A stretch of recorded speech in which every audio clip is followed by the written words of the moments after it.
saída do técnico sub-20 agita o dia do Vasco. Clube Cruz-Maltino diz que Siston recebeu proposta do Corinthians. Clube Paulista nega.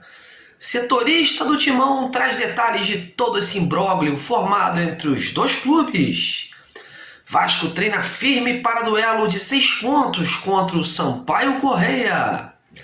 Time maranhense já seguiu viagem para o Rio e fecha sua preparação amanhã por aqui.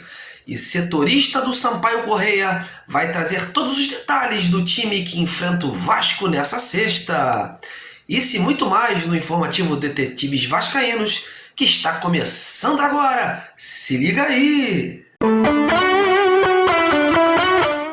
Salve, salve, meus amigos! Prazer estar aqui com vocês mais uma vez e, para variar, eu já te peço aquele like nesse trabalho para ajudar o YouTube a promover os nossos vídeos. Muito obrigado!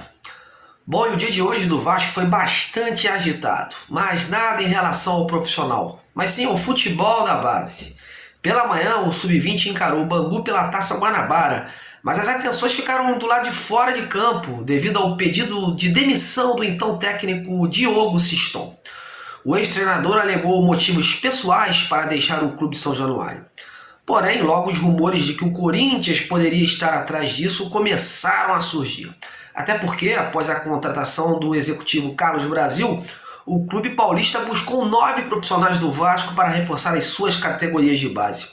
E o Siston seria mais um. Durante o dia, a diretoria do Vasco não se manifestou, mas pela tarde uma nota enviada pela assessoria do clube colocou mais lenha na fogueira nessa situação. Como vocês podem ver aí, segundo a nota, o Siston teria justificado a sua saída junto ao novo gerente executivo Rodrigo Dias, dizendo que estaria apostando em um novo desafio profissional no Corinthians.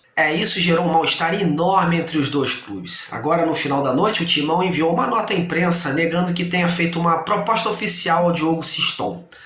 Porém, segundo o site Meu Timão, que cobre brilhantemente o Corinthians, o Carlos Brasil teria sim indicado o Siston ao Corinthians e o negócio já estava praticamente certo. Porém, um influente conselheiro do clube paulista não teria aprovado a saída do atual treinador, o Tarcísio Pugliese, e com isso, por hora, o negócio andou para trás. E todo esse rebuliço criou um mal-estar enorme entre os dois clubes, como eu já falei. E quem traz mais detalhes dessa situação é o jornalista Rodrigo Vessoni, responsável pelo portal Meu Timão. Confira aí. Fala, galera, um abraço aí a todos vocês dos Detetives Vascaínos. Rodrigo Vessoni, repórter aqui do portal Meu Timão. Para falar aí dessa matéria que eu fiz hoje, nesta quarta-feira, sobre essa debandada aí de profissionais do Vasco, nada mais, nada menos do que 10 profissionais, incluindo o Carlos Brasil, que é onde começa tudo, a chegada dele como gerente de base do Corinthians, deixando São Januário para ir para o Parque São Jorge. E ele traz consigo aí nada mais, nada menos do que 9 profissionais. O Corinthians, o Vasco está bastante irritado com essa situação. O Vasco acha que o Corinthians está inflacionando o mercado, pagando salários que não deveriam pagar, que está muito acima do mercado. O Corinthians o Corinthians alega que o Vasco que pagaria um salário que é um pouco abaixo do mercado e que o Corinthians estaria dentro do mercado. Eu cheguei a falar com o presidente do William Monteiro Alves, ele informou, só disse que queria montar a melhor base do futebol brasileiro e para isso ele precisa dos melhores profissionais. E o Carlos Brasil explicou que tudo o que foi feito com o Vasco foi combinado, uma transição no primeiro momento, um período de transição, depois a vinda para cá, o período de transição dos profissionais que ele gostaria de trabalhar juntos.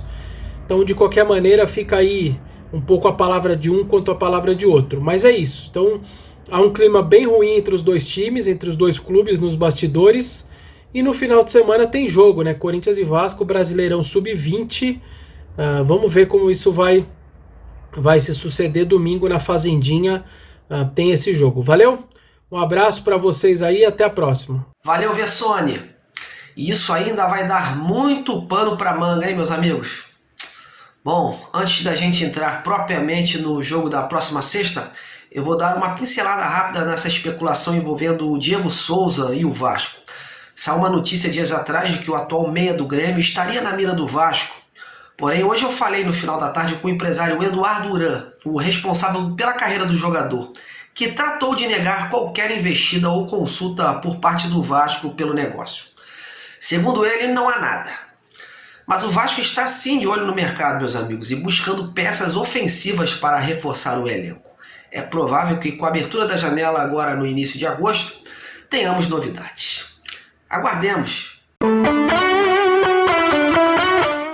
Bom, e nessa sexta tem mais Vasco pela Série B. Tentando emplacar a segunda vitória consecutiva e subir mais na tabela, o Cruz Maltino encara o Sampaio Corrêa, que até aqui faz bela campanha e ocupa a terceira colocação com 18 pontos. E o Marcelo Cabo tem aproveitado a semana livre para corrigir os muitos erros que a equipe tem cometido e avaliar melhor as peças para colocar nessa partida. Lembrando que o Sampaio tem a melhor defesa do campeonato com apenas 2 gols sofridos em 9 jogos. E para esse jogo o Cabo terá o retorno de 5 jogadores que estavam suspensos. Os volantes Bruno Gomes e Juninho, expulsos diante do Goiás, o Galarza, o Morato e o Léo Jabá, que cumpriram suspensão automática após o terceiro cartão amarelo. Isso sem falar no Rômulo, que estava afastado por Covid. Vale destacar também que essa partida é crucial para o Vasco respirar visando o G4. Logo em seguida, terá pela frente Coritiba e Náutico, os 2 primeiros da Série B. Bom, e o Sampaio Corrêa? Como chega o nosso rival para essa partida? A delegação tricolor já seguiu viagem para o Rio e a equipe fecha sua preparação amanhã no Estádio das Laranjeiras para o duelo contra o Vasco. E quem tem mais informações sobre o nosso adversário de sexta é a talentosa repórter Kessia Carvalho, da Rádio Timbira, do Maranhão. Diga aí, Kessia. Oi, Marcos, tudo bem? Prazer estar participando com vocês do Detetives Vascaínos, falando do Sampaio Corrêa, confronto amanhã lá em São Januário. Bom, a equipe tricolor já está no Rio de Janeiro, desembarcou na noite de ontem aí no estado do Rio. O técnico Felipe Surian está garantido no comando técnico da equipe, isso após receber uma belíssima proposta do CSA, 4 vezes o valor do salário atual dele no Sampaio Corrêa, mas no mesmo dia que recebeu essa proposta, o Surian passou horas e horas em reunião com a diretoria do Sampaio, onde foi proposto inclusive dobrar o salário do treinador para que ele permanecesse no cargo, e assim foi. Continua como técnico do Sampaio Corrêa o Felipe Surian, que conhece muito bem o futebol carioca. A equipe tricolor iniciou a preparação para o confronto da 10ª rodada ainda na segunda-feira, e antes da viagem ontem fez um último treino aqui em São Luís. Essa preparação deve ser encerrada aí no Rio de Janeiro com o treino nesta quinta-feira. Bom, o Surian vai ter boas opções, bons reforços, digamos assim, para o jogo contra o Vasco. O primeiro deles é o capitão e lateral direito Luiz Gustavo, que cumpriu suspensão automática na rodada passada contra o Londrina, mas volta a ficar à disposição e deve ser titular na posição, na lateral direita.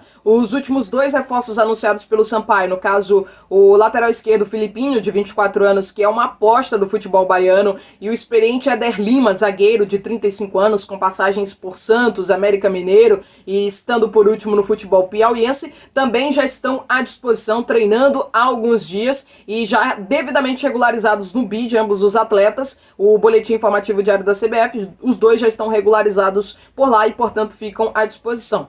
Por enquanto, o único desfalque já confirmado é o Eloy, que cumpre suspensão automática, recebeu o 3º cartão amarelo na rodada passada e aproveita para tratar uma questão muscular. O Eloy estava atuando na lateral esquerda, então o substituto imediato, o nome mais cotado para substituir o Eloy no jogo contra o Vasco é o Zé Mário, mas como nós colocamos, o Surian tem também a opção do lateral Filipinho, esse jovem do promessa do futebol baiano. Bom, fora essa alteração, a equipe não deve mexer em muita coisa. O Surian deve manter a mesma base do time que começou jogando contra o Londrina. Então, mais ou menos, a equipe que vai começar jogando amanhã contra o Vasco deve ser a seguinte: Mota, Luiz Gustavo, Paulo Sérgio, Joécio e Zé Mário, formando o setor defensivo. No meio de campo, Ferreira, Mauro Silva e Gui Campana. E no ataque, Pimentinha, Ciel, Roney e na ponta esquerda, o Jean Silva. Essa deve ser mais ou menos a equipe do Sampaio que vai entrar em campo amanhã lá contra o Vasco pela 10ª rodada. O técnico, então, tendo reforços importantes para esse compromisso contra o Vasco. Além do Surian e do Luiz Gustavo, Mauro Silva e o Romarinho conhecem muito bem o futebol carioca, atuaram no estadual desse ano pela equipe da Portuguesa, que terminou a competição em terceiro lugar, e eles vão contando com isso, com esses conhecimentos que já possuem para fazer um bom jogo contra o Vasco amanhã, e esse é o objetivo, deixar São Januário com um bom resultado. Sampaio que no último encontro com o Carioca, no Brasileirão 2021, venceu, foi 2-0 em cima do Botafogo, o jogo aqui em São Luís, lá no Estádio Castelão. Uma promessa de jogão amanhã à noite, lá em São Januário. Retorno com você, Marcos. Valeu, Kessia, pela sua participação e boa sorte na sua jornada. Bom, amigos, eu vou ficando por aqui, antenado nas notícias. Tendo mais, volto aqui com certeza. Te agradeço pela companhia, peço que se ainda não está inscrito, se inscreva e continue nos prestigiando. Um grande abraço a todos e até a próxima!